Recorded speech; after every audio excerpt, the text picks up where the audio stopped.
So there's something really interesting going on in the Congressional Progressive Caucus. Now, you probably have heard about this. I've covered it a lot, actually.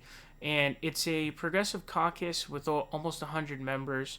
But in reality, it's not really all that progressive, if progressive at all.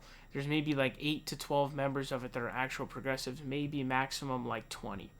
And basically, the rules are so loose to join, and organization is extremely important. So I covered this a lot when it came to, I believe it was the HEROES Act or the CARES Act, whichever one came second. I actually forgot. But basically, what was going on with the second one was the Democrats, the progressives, the actual progressives, actually had enough members to block it. They only needed between like 10 and 20 members to actually block it. But they weren't organized enough to actually flex their might. And Pramila Jayapal has really been on the front lines of a fight with Nancy Pelosi. She got on a call and really went heated with Pelosi and the Democrats because she had a bunch of proposals that she wanted to do to amend the bill, but they refused to do so. So she was really angry about all of that. So she's really been on the front lines of this. And so Ilhan Omar was kind of the whip for the Progressive Caucus. You know, the whip basically reaches out to everybody, say, how are you voting? Basically trying to get people all on the same page to vote for things. So there's starting to actually be organizational structure built. Now, there are two co-chairs of this caucus, and it's Mark Pocan, who's pretty progressive, and then Pramila Jayapal, who's very progressive.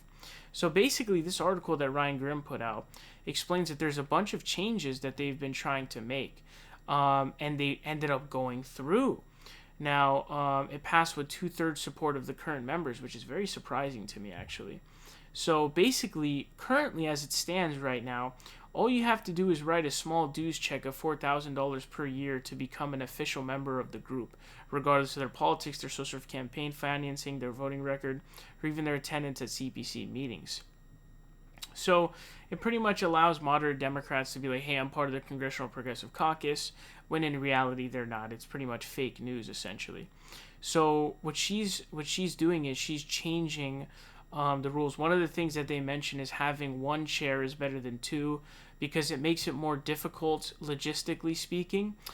Because basically, you know, then you have two groups that have to come together, two groups of staff and stuff like that. Also, the moderate Democrats, the centrists, they try to pick off one of the two. They try to pick off Mark Pocan or Pramila Jayapal, and they keep them on different wavelengths to try to, you know, divide and conquer.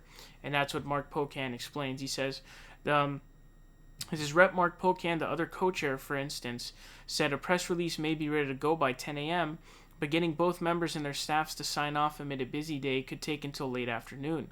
And by then, the press release isn't even relevant anymore. A lot of the cooks are in the kitchen, and often all we're doing is making a grilled cheese. Also says recently we had two people from another caucus, I'll just say, try to divide and conquer us by talking to us separately and seeing if they could pick one of us off. That's not the first time that people have tried to work one chair or the other into trying to influence the caucus. So Pocan said he's not going to run for re-election as co-chair. Jayapal is going to run again. So Jayapal is probably going to be the singular chair. That's one of the things that it is going to do. So it's going to be a one-chair caucus, which is pretty much how all of the other caucuses work, I guess. It also says under the new rules, if a position wins 2/3 support among the CPC, members of the caucus will be expected to vote as a bloc, which would make it the first Democratic caucus to attempt to bind its members. Yet, at the same time, members need only support the official position of the CPC 2/3 of the time before running afoul of the rules and risking expulsion.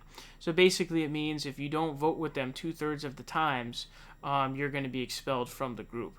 So it's actually holding them accountable and basically making it so that you are required to vote along the lines of what the CPC says. So it's basically trying to get it together. It's trying to really have, you know, a whip, trying to make trying to seriously force them to do these kinds of things. It says the task force set up to write the new rules included Rep. AOC, Ayanna Pressley, Ilhan Omar, Jamie Raskin, Barbara Lee, Khanna, Judy Chu, a bunch of others as well, Jayapal, Pocan. It says the new rules, if approved, won't go into effect until the next Congress. And I don't know if the next Congress means 2020 Congress, 2021 Congress, or 2023 Congress. Hopefully it's 2021 Congress. But basically what they're trying to do is this is how you actually flex your power. And so Ryan Grimm says, the Congressional Progressive Caucus has approved its new reforms that tighten its operations. According to an email sent to CPC members, it needed 2/3 support and got more than that. It's very surprising to me. So 73% of the caucus voted, and of those, 91% voted yes. So this is huge news because it means that, considering that basically the Democrats have an even slimmer majority now, it was already the case that what Democrats needed is they needed the Progressive Caucus to vote in favor of their bills. Otherwise, they would be stonewalled because everybody else that are Republicans are going to vote against it. So with this slim majority, it means it requires the progressives to say yes. And so what this does is it gives progressives the power to say, hey, either you come to the table, make these amendments and changes to the bills, or we're going to send them to the graveyard because we won't vote for it. And they could have done that with the previous act. I forgot if it was the HEROES or the CARES Act. HEROES Act or the CARES Act. But this is big news. There's some actual organization going on. You're going to add more members to the CPC. Marie Newman, Cori Bush, Mondaire Jones, Jamal Bowman. You're going to add even more people. You get to flex your might. You're going to actually have real power. And this is really the beginning steps. And this is how you found, sort of the groundwork. And this is how you build up. So really dope to see this going on because it means progressives are seriously, they're really taking their ability to sort of flex their might and their power, and they're taking it seriously, essentially, which is really dope. I'm really excited to hear this, man.